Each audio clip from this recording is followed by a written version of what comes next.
more than once, I would say, I don't care if you tell me to go screw myself or if you tell them to go screw themselves. But my God, tell someone to go screw themselves, make a stand, and support who it is, and let the other person, even myself, either deal with it or take a walk. Well, hello everyone, and welcome to Silver and Sensational. It is I, Lois Mills, welcoming you to yet another episode of Silver and Sensational. In keeping with our series on divorce, specifically my divorces, yes, you heard that right. Last week, I talked about marriage number 1. And this week, it'll be marriage number 2. And anyone just half listening will see that I certainly have followed a pattern. You would think that as years went on that I would have learned, to look for the red flags and to pay attention to them, but apparently I didn't. To move on to marriage number 2. Well, it was 3 years, as my divorce attorney predicted, when I met this lovely gentleman who had already been married twice, children with both marriages, but he was very kind, and he was very kind to me. And after coming out of tumultuous and abusive relationships, starting with my family of origin, this was, I thought, oh, finally, I have found what I deserve, someone who's going to treat me well. Truth be told, he really did treat me well. He was generous, he was kind, but he was incapable of having a deeper relationship. But we'll get to that in a minute. Let me start with the repetitive. So I dated him for about 6 months, and then I moved in with him. And it was 3 years, and I felt, I got tired of seeing these envelopes arriving. Mr. So-and-so and guest. And what is this and guest? I was his partner living with him, washing his clothes. What the hell? And so it occurred to me, I want this person to marry me. I mean, I feel like I want him to marry me. So it really wasn't, again, one of those things, well, he didn't know about how his kids would respond and blah, blah, blah, blah, blah, blah, blah. Anyway, yes, we did get engaged. There was no engagement ring because he really didn't have the money. We picked a date, and once again, the morning of the wedding, I sat in a chair and said, I don't think I want to do this. Reminiscent of wedding day number 1. And he looked at me, and for the first time, I had seen anger in him when he said, this is a fine time to come to that conclusion. Now, this wasn't going to be any great extravaganza. We're getting married in front of a wonderful judge, just with the witnesses and a dinner that night with immediate family. That was it. And yet, I just didn't want to do it. I was paralyzed again with fear. And so he called the family shrink, who, I succumbed to as a patient. And he gets on the phone and he starts, pretty much doing what my brother did. Oh, it's the last minute jitters and blah, blah, blah, and blah, blah, blah. And then I felt, again, my feelings were not right. They were right and I wasn't. And so, yes, okay, let's do this.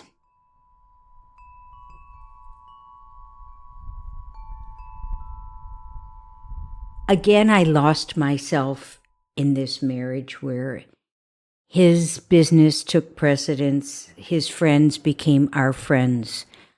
My friends sort of fell by the wayside because, I could tell he just wasn't into being with them. And I let it all happen. I let it all happen. And he was extremely supportive of any endeavor I wanted to pursue. I like to say he was the Jewish mother I never had. Very much a stage mother in terms of, he believed in my talent and he supported and promoted it. And for that, I will be forever grateful. But there was always an issue with his parents and his children and the ex-wives. And it was ongoing. And the problem was that he simply wouldn't take a stand. And more than once, I, would say, I don't care if you tell me to go screw myself or if you tell them to go screw themselves. But my God, tell someone to go screw themselves, make a stand, and support who it is, and let the other person, even myself, either deal with it or take a walk. He simply never did it. He just didn't. And though, again, it was one of those marriages where there was very little affection. I watched people on, okay, it's TV. It's TV, all right, but I watch people hold, their partner's hand or whatever, or have, intimate conversations. Well, I could never speak to anything on a very emotional, intimate level because he was so uncomfortable with it. He simply would discount it by saying, what purpose would they have in saying such a thing? And you're overreacting. You're overreacting. And I'm telling you, years after that divorce took place, I would question myself if I became emotional and ask myself, are you overreacting? Are you overreacting?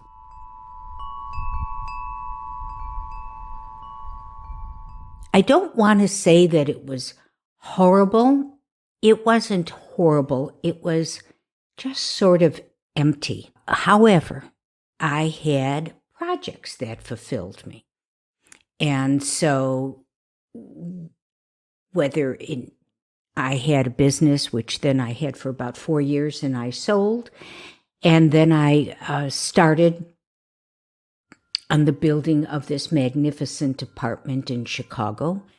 And not only was that a full-time endeavor, I decided to learn about whatever I could about antiques and the kind of art that I was drawn to, so that I would test myself to look at something and say, so-and-so did that, or that's an 18th century, whatever, blah, blah, blah. So I had this newfound interest, and I had a new playmate that appeared at that time, somebody who shared the same kind of, same kind of background, as well as the love of art and antiques and gardens and flowers and all of that kind of stuff. So that made up for the void. And it turned out that just 3 months before that man walked out on me, I suspected something was up because, really, the lies sometimes men tell you, really, really, really? After 13 years with me, you don't realize my intelligence level that you would really think I could buy into. Oh, it was a woman at the table, Lois, and everyone thought that she was my wife. And I thought to myself, something about this isn't right. And so one morning, as every morning, he would leave little stickies that, with a smiley and I love you, as he did that morning. And then he came home that evening and he said to me as I was washing out a plate, I want a divorce. And it was like, what? Now, as any woman, and I am talking to you in particular, ladies, I don't care what you say. You know when something isn't right. You may not know the particulars, but you know something is going on. His demeanor, whatever it is, things change when they're having an affair. So what shocked me was that this man went directly to divorce with a 3-month, what can I call it? In a 3-month affair. So I said, a divorce, not a separation. What happened to all your therapy, couples therapy? None of this. Divorce. Yes. I said, so do you believe you're going to be happier? He said, I do. So I said, you really believe that after 3 months with someone that you could be happier than you are now? He said, yes. I said, all right, then go. Go. Pursue your happiness. I'm not going to stand in your way. If you're out there thinking, oh, isn't she brave? No. Had nothing to do with bravery. Firstly, it was pride. Secondly, it really was, I didn't want to be waiting for the other shoe to drop. I didn't want to be in that situation where every time he walked out of the house, I was going to be worried, did he really go down the corner to get to the newspaper, or is he meeting her? Is he on the phone with her? One day, and I tell you, I had a doorman who really looked out for me. Just prior to this, my doorman, Jimmy, called upstairs and said, Ms. Mills, so-and-so is out there and he's on the phone for a very long time. I said, really? Thank you, Jimmy. And I hightailed it down through the elevator. And the nerve of this guy had a look of anger when I tapped on the window and said, are you coming upstairs or what? Oh, he was angry. He was angry. Not embarrassed, ashamed, angry.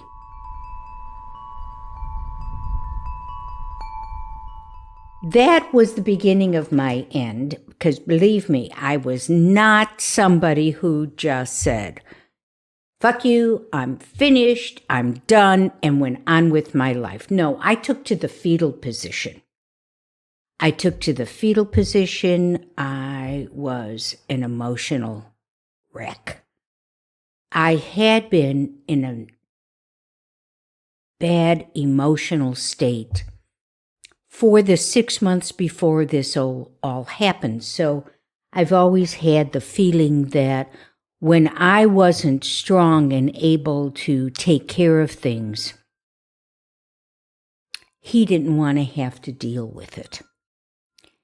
And so I've always harbored that, probably resentment, that as soon as I wasn't the one holding his hand, keeping him up, sympathizing with him, but I needed him to be there for me, he couldn't handle it.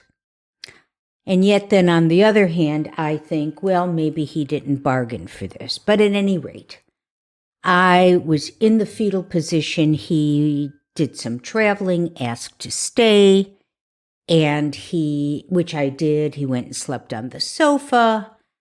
And And the night he left, I really remember this so clearly. Bloomingdale's was opening up their store on Michigan Avenue, and I had tickets for this soiree, and I gave them away. And so from my window, I can see the red carpet, and I was in my bedroom with my foot up on this windowsill, and he comes into the bedroom to say he was leaving. And I said, the irony of this is when you walk out this door, your phone will be ringing off the hook. Everybody's got a sister, a girlfriend, a daughter, or somebody that they want to fix up with the successful man. I said, and I will not even get arrested. And that was the truth.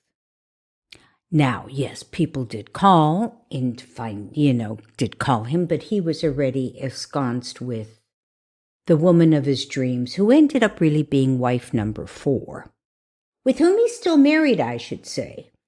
So, when I moved, I sent all the monogram linens over to him because the monogram was the same.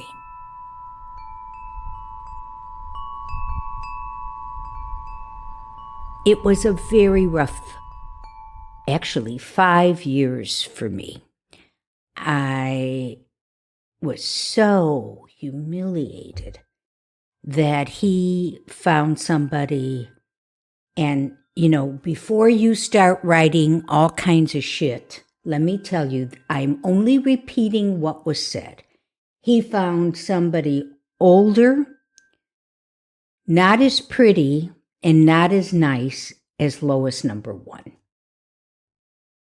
And I won't counter that. I'm not going to say, it was not true, because it is true. But time has proven that this was the time in his life when he decided to, stay in his roost. And, things were more on an even scale. She was closer to his age. There was a 13-year difference between us. She had children. He had children. They were both the same religion. And although, believe me, when I was married to him, never saw the inside of a temple. Never, maybe, if someone invited us to a holiday dinner, we went, but I tried making one. He could care less. But when he found somebody who was quite substantial in the community, then he became a believer. Even though at the time and I can remember being in the fetal position on a sofa that I still have, by the way. And yet I was thinking to myself, oh my God, this is so painful. This is I am hurting so bad, but I have the feeling that I will end up better off for this.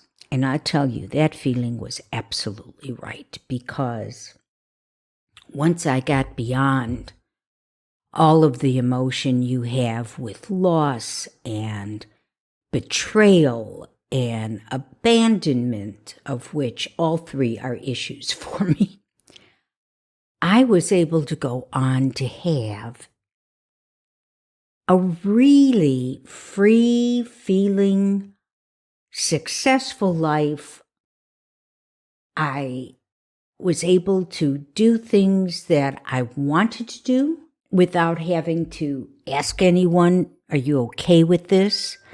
And so I'm saying to all of you out there who may be going through what I described as, the dark cloud over your sky, that you will get through it, because the only thing that is the end of the world is the end of the world.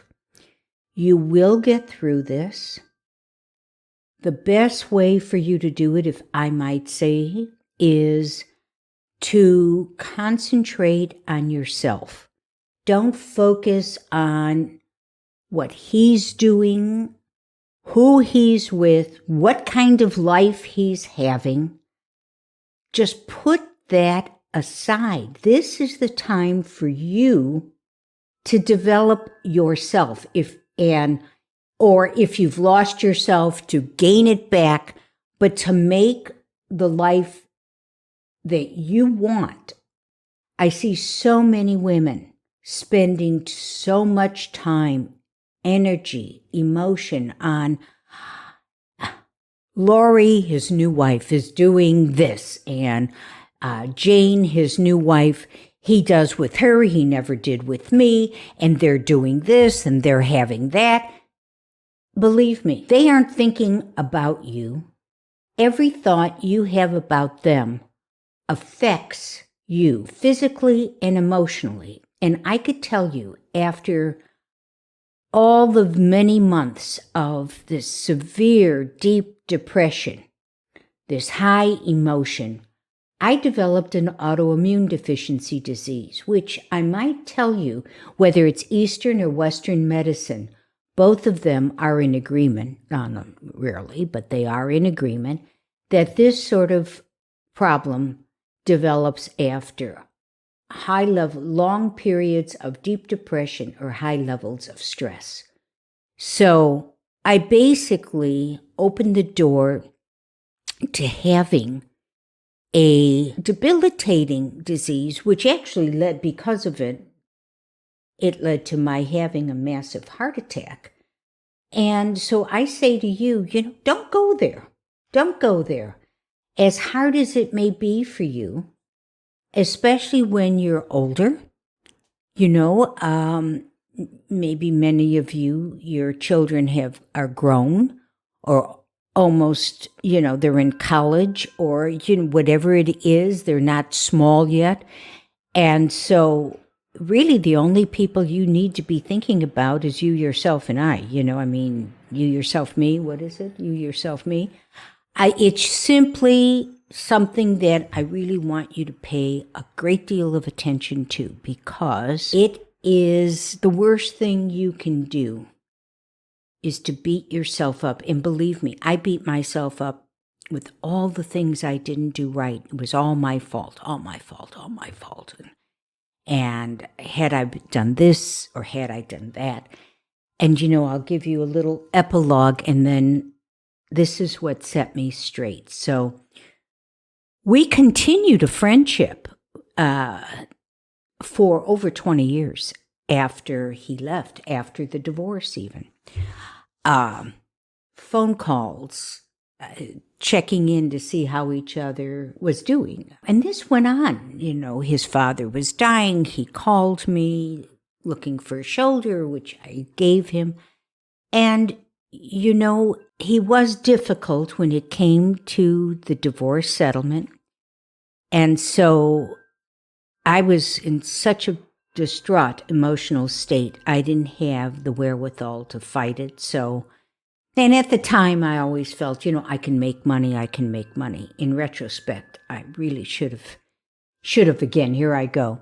But I'm sorry that I was in such a state that I couldn't demand what was really due me. 22 years later, I get a phone call.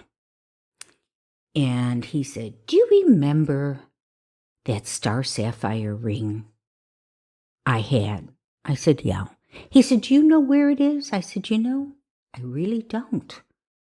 He said, well, I'll tell you what.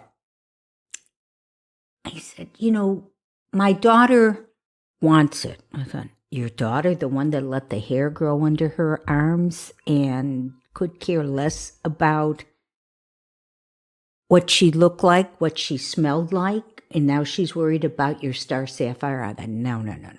You were walking down El Paseo in Palm Desert and you saw a similar ring in a jewelry store, and you went in, you asked how much it was, and then you said, "Hey, I had one of those. I think I should get it." So I said, well, let me check and see. And so I did, and I called him and I said, "Listen, I sent a package to you. There were 3 small pieces of jewelry your mother gave to me. And so I sent it to you, sent it back to you. I was not able to find your ring, but I thought your daughters would like that because it belonged to your grandmother, to their grandmother. And he said they could give a shit about that, and he hung up the phone, and that's the last time I ever spoke with him.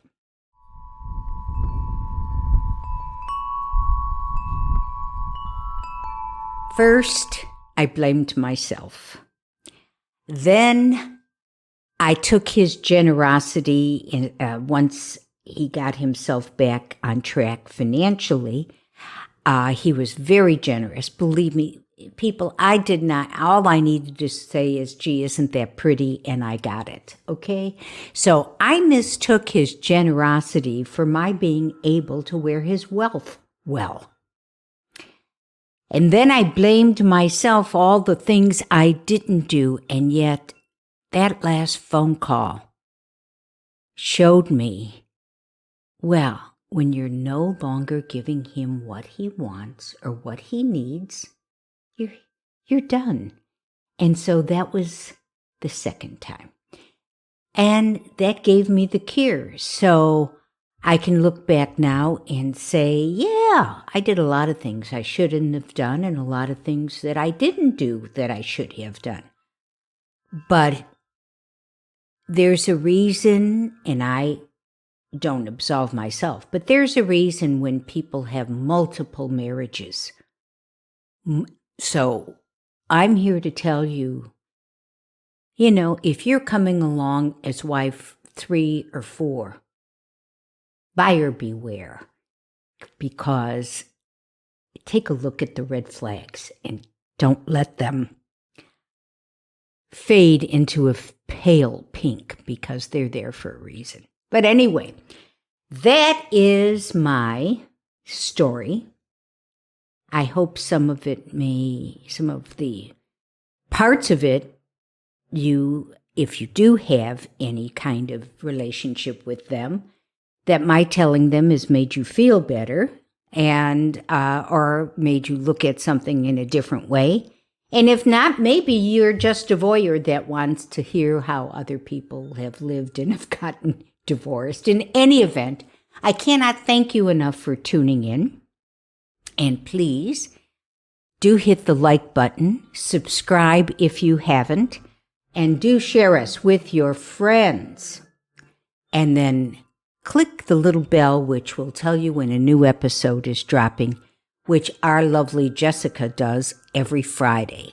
So next week, I will be talking about the half. And I call this the half because I never married. But it was the one I think you'll find the most fascinating. And in any event, thank you again for tuning in. I hope you have a wonderful week. Stay well, God bless, and bye-bye.